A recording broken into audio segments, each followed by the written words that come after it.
പാകിസ്ഥാനെ മുട്ടുമടക്കിച്ച S-400 എന്ന ഇന്ത്യയുടെ വ്യോമ പ്രതിരോധ സംവിധാനത്തിൻ്റെ ബാക്കി യൂണിറ്റുകളുടെ കൈമാറ്റം അത് വളരെ വേഗത്തിലാക്കാനുള്ള ഒരു പദ്ധതി, ഒരു നീക്കത്തിലേക്ക് തന്നെയാണ് നടത്തുന്നത്.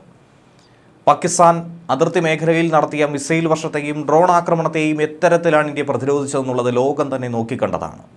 ചൈനയെ സംബന്ധിച്ചും ഏറെ ആകുലതകൾ വർദ്ധിക്കുന്നതും അതുതന്നെയാണ്. ഇന്ത്യ ചൈന ബന്ധം ഏത് സമയവും വഷളാകുന്ന രീതിയിലേക്ക് മുന്നോട്ട് പോകും. ഇതിനോടകം തന്നെ അതിനുള്ള സൂചനകൾ നൽകി കഴിഞ്ഞിരിക്കുന്നു. ഇന്ത്യയെ ശത്രുപക്ഷത്ത് നിർത്താൻ തന്നെയാണ് ചൈന ആഗ്രഹിക്കുന്നത്. അതുകൊണ്ട് തന്നെ ഇന്ത്യക്ക് കൂടുതൽ കരുത്തായി 2 S-400 കൂടി എത്തുന്നു എന്നുള്ള സൂചനയാണ് കിട്ടുന്നത്. അങ്ങനെ പാകിസ്ഥാൻ്റെ നട്ടല്ലൊടിച്ച വ്യോമ പ്രതിരോധ സംവിധാനം ഇന്ത്യക്ക് ഒരു മുതൽക്കൂട്ടായി പിന്നെയും മാറുന്നു. ശത്രു രാജ്യത്തിൻ്റെ ഡ്രോണുകൾ, മിസൈലുകൾ അതൊക്കെ ഏത് മേഖലയിൽ നിന്ന് വന്നാലും, ഏത് കാർമേഘത്തിനുള്ളിൽ ഒളിച്ചാലും നിലംപരിശാക്കാനായി റഷ്യൻ നിർമ്മിത ചുണക്കുട്ടി മാത്രം മതി എന്നുള്ളതാണ് ഇന്ത്യ പാക് സംഘർഷത്തോടെ ലോകത്തിന് മുന്നിൽ തന്നെ അനാവരണം ചെയ്തത്. റഷ്യയിൽ നിന്നും ഇന്ത്യ വാങ്ങുന്ന S-400 വ്യോമ പ്രതിരോധ സംവിധാനത്തിൻ്റെ കൈമാറ്റം കൂടുതൽ വേഗത്തിലാക്കുക എന്ന ലക്ഷ്യം മാത്രമാണ്. ഈ ഒരൊറ്റ പ്രധാന ലക്ഷ്യത്തോടു കൂടിയാണ് ദേശീയ സുരക്ഷാ ഉപദേഷ്ടാവ് അജിത് ഡോവൽ മോസ്കോയിലേക്ക് പറഞ്ഞിരിക്കുന്നത്. സൈനിക ശേഷി വർദ്ധിപ്പിക്കുന്നതിന് വേണ്ടി ഇന്ത്യ ഇതേ സംവിധാനത്തിൻ്റെ കൂടുതൽ യൂണിറ്റുകൾക്ക് വേണ്ടി പുതിയ ഓർഡറുകൾ നൽകിയേക്കുമെന്ന റിപ്പോർട്ടുകളും കിട്ടുന്നുണ്ട്. നമുക്ക് ലഭിക്കാനുള്ളവ കൂടാതെ തന്നെ കൂടുതൽ യൂണിറ്റുകൾ കൂടി ഇന്ത്യ ആവശ്യപ്പെടാനുള്ളൊരു സാധ്യതയുണ്ടെന്നും ദേശീയ സുരക്ഷാ ഉപദേഷ്ടാവ് ഇതേക്കുറിച്ചുള്ള കൃത്യമായ ഒരു കണക്കുകൂട്ടലിലാണ് യാത്ര തിരിച്ചിരിക്കുന്നതെന്നുമാണ് മനസ്സിലാക്കാൻ കഴിയുന്നത്. അദ്ദേഹത്തിൻ്റെ മോസ്കോ സന്ദർശന വേളയിൽ റഷ്യയുടെ സുരക്ഷാ കൗൺസിൽ സെക്രട്ടറി ആയിട്ടുള്ള സെർജി ഷായിഗുവിൻ്റെ അധ്യക്ഷതയിൽ മെയ് 27 മുതൽ 29 വരെ നടക്കുന്ന സുരക്ഷാ വിഷയങ്ങളിലെ 13ാമത് അന്താരാഷ്ട്ര യോഗത്തിലും ഡോവൽ പങ്കെടുക്കും. 2 S-400 വ്യോമ പ്രതിരോധ സംവിധാനങ്ങൾ ഇന്ത്യക്ക് ഇനി കിട്ടാനായിട്ടുണ്ട്. അത് വളരെ വേഗത്തിൽ ഇന്ത്യക്ക് ലഭിക്കണമെന്ന് അദ്ദേഹം ആവശ്യപ്പെടും. ഓപ്പറേഷൻ സിന്ദൂറിന് ശേഷം 300-ലധികം, ഏകദേശം ഒരു 500-നടുത്ത് പാകിസ്ഥാൻ ഡ്രോണുകളും മിസൈലുകളുമാണ് S-400 എന്ന വ്യോമ പ്രതിരോധ സംവിധാനം ഇന്ത്യയുടെ സുദർശന ചക്രം ഉപയോഗിച്ചുകൊണ്ട് വെടിവെച്ചിട്ടത്. ഇതോടെയാണ് ഈ സംവിധാനത്തിൻ്റെ മികവ് എത്രത്തോളമാണെന്ന് ഇന്ത്യ തന്നെ മനസ്സിലാക്കിയത്. ലോകത്തിന് തന്നെ അതൊരു വലിയ കാഴ്ച അനുഭൂതിയാക്കി മാറ്റി. അതിന് പിറകെ കൂടുതൽ പ്രതിരോധ സംവിധാനങ്ങൾ വാങ്ങാനായി ഇന്ത്യ തയ്യാറെടുക്കുന്നു എന്ന റിപ്പോർട്ട് നേരത്തെ പുറത്തു വന്നിരുന്നു.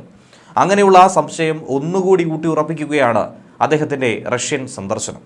വ്യാഴാഴ്ച മുതൽ ഇന്ത്യൻ പാർലമെൻറ്റ് അംഗങ്ങളുടെ ഒരു പ്രതിനിധി സംഘം മോസ്കോയിലേക്ക് നടത്തുന്ന സന്ദർശനം ഇപ്പോൾ പുരോഗമിക്കുകയാണ്. അതിന് ശേഷം തന്നെയാണ് ഈ യാത്രയും. ഓപ്പറേഷൻ സിന്ദൂറിൻ്റെ ഭാഗമായി പാകിസ്ഥാനിൽ ഇന്ത്യ ഈ അടുത്തായി നടത്തിയ വ്യോമാക്രമണങ്ങളുടെ പശ്ചാത്തലത്തിൽ അജിത് ഡോവലിൻ്റെ സന്ദർശനം കൂടി അതിന് ഒരു പ്രാധാന്യം നൽകുന്നുണ്ട്. ഇന്ത്യയും റഷ്യയും ചേർന്ന് സംയുക്തമായി വികസിപ്പിച്ചെടുത്ത ബ്രഹ്മോസ് മിസൈലുകളും S-400 വ്യോമ പ്രതിരോധ സംവിധാനവുമൊക്കെ നമ്മുടെ സംഘർഷത്തിൽ വലിയ പ്രധാന പങ്ക് വഹിച്ച റഷ്യൻ പ്രതിരോധ കവചങ്ങളായിരുന്നു. അതുകൊണ്ട് തന്നെ കൃത്യമായി അത് ഉപയോഗിക്കാൻ ഇന്ത്യക്ക് ഈ സംഘർഷത്തിനിടയിൽ സാധിച്ചു. ഇന്ത്യയുടെ പ്രതിരോധ മേഖലയിൽ അതിഭീകരമായ ഒരു കരുത്ത് തന്നെയാണ് ഇവ നൽകിയിരിക്കുന്നത്. ഓപ്പറേഷൻ സിന്ദൂറിന് പിന്നാലെ പാകിസ്ഥാൻ ഇന്ത്യയിലേക്ക് നടത്തിയ ആക്രമണങ്ങളെ എങ്ങനെ ഇന്ത്യക്ക് ചെറുക്കാൻ കഴിയുമെന്ന വ്യക്തമായ സന്ദേശം ഇതിലൂടെ നൽകിയിരുന്നു. അങ്ങനെയൊക്കെ തന്നെയാണ് ഇതിൻ്റെ പശ്ചാത്തലത്തിൽ പദ്ധതിയുമായി ബന്ധപ്പെട്ട് കൂടുതൽ കരാറിലേക്ക് കടക്കുമെന്ന സൂചന ലഭിക്കുന്നത്. ദേശീയ സുരക്ഷയ്ക്ക് വേണ്ടി രാജ്യങ്ങൾ വ്യോമ പ്രതിരോധ സംവിധാനങ്ങൾ ശക്തിപ്പെടുത്തുന്നതിനുള്ള മുൻഗണന നൽകേണ്ട സാഹചര്യം ഇപ്പോൾ നിലനിൽക്കുന്നുണ്ട്.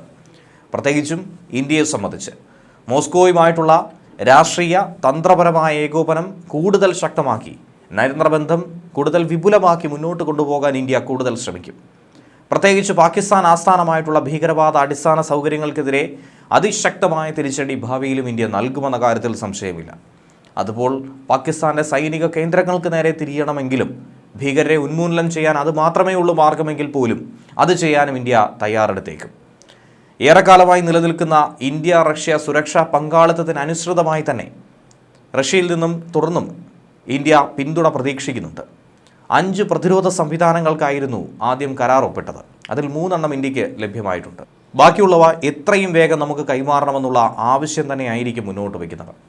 ഐക്യരാഷ്ട്രസഭയുടെ സുരക്ഷാ സമിതിയിലെ സ്ഥിരാംഗമെന്ന നിലയിലും ഒരു പ്രധാന യുറേഷ്യൻ ശക്തി എന്ന നിലയിലും റഷ്യ ചരിത്രപരമായി ഇന്ത്യൻ മേഖലയിൽ ഒരു സന്തുലിത പങ്ക് ഇതിനോടകം തന്നെ വഹിച്ചിട്ടുണ്ട്.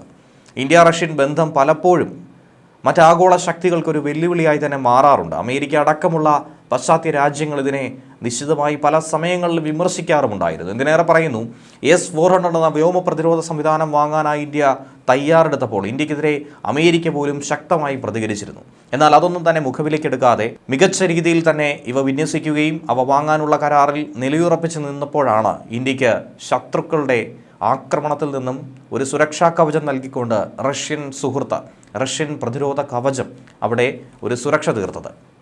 പതിറ്റാണ്ടുകളായി തീവ്രവാദ വിരുദ്ധ സഹകരണത്തിൽ ഇന്ത്യയുടെ ഏറ്റവും സ്ഥിരതയുള്ള, ഏറ്റവും അടുത്ത പങ്കാളികളിലൊന്ന്, ഏറ്റവും പ്രിയപ്പെട്ട ഒരു പങ്കാളിയായി തന്നെ റഷ്യയെ എടുത്തു പറയാനായി സാധിക്കും. എന്തായിരുന്നാലും ഇപ്പോൾ പുറത്തു വരുന്ന റിപ്പോർട്ട് അനുസരിച്ചുകൊണ്ട് കൂടുതൽ S-400 പ്രതിരോധ സംവിധാനങ്ങൾ ഇന്ത്യക്ക് ലഭിക്കുമെന്ന് തന്നെയാണ് കരുതുന്നത്. ഷോയിഗു ഉൾപ്പെടെ വിവിധ ദേശീയ സുരക്ഷാ പ്രതിനിധികളുമായി അജിത് ഡോവൽ ഇതിന് ശേഷം ഉഭയകക്ഷി കൂടിക്കാഴ്ചകൾ കൂടി നടത്താൻ സാധ്യതയുണ്ട്. ഉഭയകക്ഷി സഹകരണവും പ്രാദേശിക സുരക്ഷാ പ്രശ്നങ്ങളും ഒക്കെ തന്നെ ഇക്കൂട്ടത്തിൽ ചർച്ചയായി മാറും. റഷ്യയുടെ ആൽമാസ് ആൻഡെ വികസിപ്പിച്ചെടുത്ത S-400 ലോകത്തിലെ തന്നെ ഏറ്റവും നൂതനമായ ദീർഘദൂര ഉപരിതല വായു മിസൈൽ സംവിധാനങ്ങളിൽ ഒന്ന് തന്നെയാണ്. Surface to air missile 5 S-400 യൂണിറ്റുകൾ വാങ്ങാൻ വേണ്ടി ഇന്ത്യ 2018 റഷ്യയുമായി $5.43 ബില്യൺ കരാറിലാണ് ഒപ്പുവെച്ചത്. പാകിസ്ഥാനിൽ നിന്നും ചൈനയിൽ നിന്നുമുള്ള ഭീഷണികൾക്കെതിരെ പ്രതിരോധം കൂടുതൽ ശക്തിപ്പെടുത്താൻ 2021 പഞ്ചാബിൽ ആദ്യ സംവിധാനം വിന്യസിക്കുകയും ചെയ്തു. S-400 400 കിലോമീറ്റർ വരെയുള്ള വ്യോമ ലക്ഷ്യങ്ങളെ നേരിടാനും 600 കിലോമീറ്റർ അകലെയുള്ള ഭീഷണികൾ കണ്ടെത്താനുമായി സാധിക്കും. 4 വ്യത്യസ്ത തരം മിസൈലുകളെ ഇത് പിന്തുണയ്ക്കുന്നുണ്ട്. വിമാനങ്ങളിലൂടെയും ഡ്രോണുകളിലൂടെയും ക്രൂയിസ് ബാലിസ്റ്റിക് മിസൈലുകളിലൂടെയും ഒക്കെ തന്നെ ലക്ഷ്യമിടാൻ ഇതിന് ഏറെ സഹായകരമായി മാറുന്നുണ്ട്.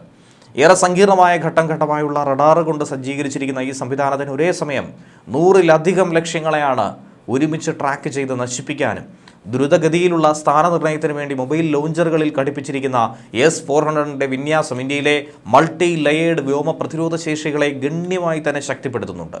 അതുകൊണ്ട് തന്നെയാണ് ഇന്ത്യൻ സൈനിക സിവിലിയൻ ആസ്തികൾ സംരക്ഷിക്കാൻ ഇത് തന്ത്രപരമായ ഒരു പങ്ക് വഹിക്കുന്നുവെന്ന് എടുത്തു പറയുന്നത്.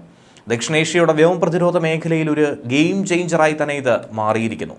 പഹൽഗാം ഭീകരാക്രമണത്തെ തുടർന്ന് 26ഓളം സാധാരണ ജനങ്ങൾ കൊല്ലപ്പെട്ടതിന് പിന്നാലെ സുരക്ഷാ സാഹചര്യം കണക്കിലെടുത്ത് പ്രധാനമന്ത്രി നരേന്ദ്രമോദിയും പ്രതിരോധ മന്ത്രി രാജ്നാഥ് സിംഗും ഈ മാസം ആദ്യം നടത്താൻ ഉദ്ദേശിച്ച റഷ്യൻ സന്ദർശനമടക്കം ഈയടുത്ത് റദ്ദാക്കിയിരുന്നു.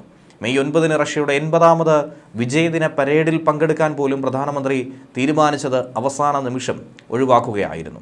പകരം പ്രതിരോധ മന്ത്രി രാജ്നാഥ് സിംഗിനെ ഏൽപ്പിക്കുകയും ചെയ്തു. എന്നിരുന്നാലും രാജ്നാഥ് സിംഗും ഏറ്റവും ഒടുവിൽ റഷ്യയിലേക്കുള്ള യാത്ര ഒഴിവാക്കേണ്ടി വന്നു. കാരണം ആ സമയത്തായിരുന്നു ഓപ്പറേഷൻ സിന്ദൂറുമായിട്ടുള്ള ഒരുക്കങ്ങൾ നടന്നത്. പാകിസ്ഥാൻ ആസ്ഥാനമായിട്ടുള്ള ഭീകര ശൃംഖലയെ ഒറ്റക്കെട്ടായി നേരിടാൻ, തകർത്ത് തരിപ്പണമാകാനായി ഇന്ത്യയും റഷ്യയും ശക്തമായ തന്ത്രപരമായൊരു പങ്കാളിത്തത്തിന് അനുസൃതമായി മുന്നോട്ട് നീങ്ങും. റഷ്യയിൽ നിന്നും ശക്തമായൊരു രാഷ്ട്രീയ ധാരണ ഇന്ത്യക്ക് ലഭ്യമായിരിക്കുന്നു എന്ന് വേണം കരുതാൻ.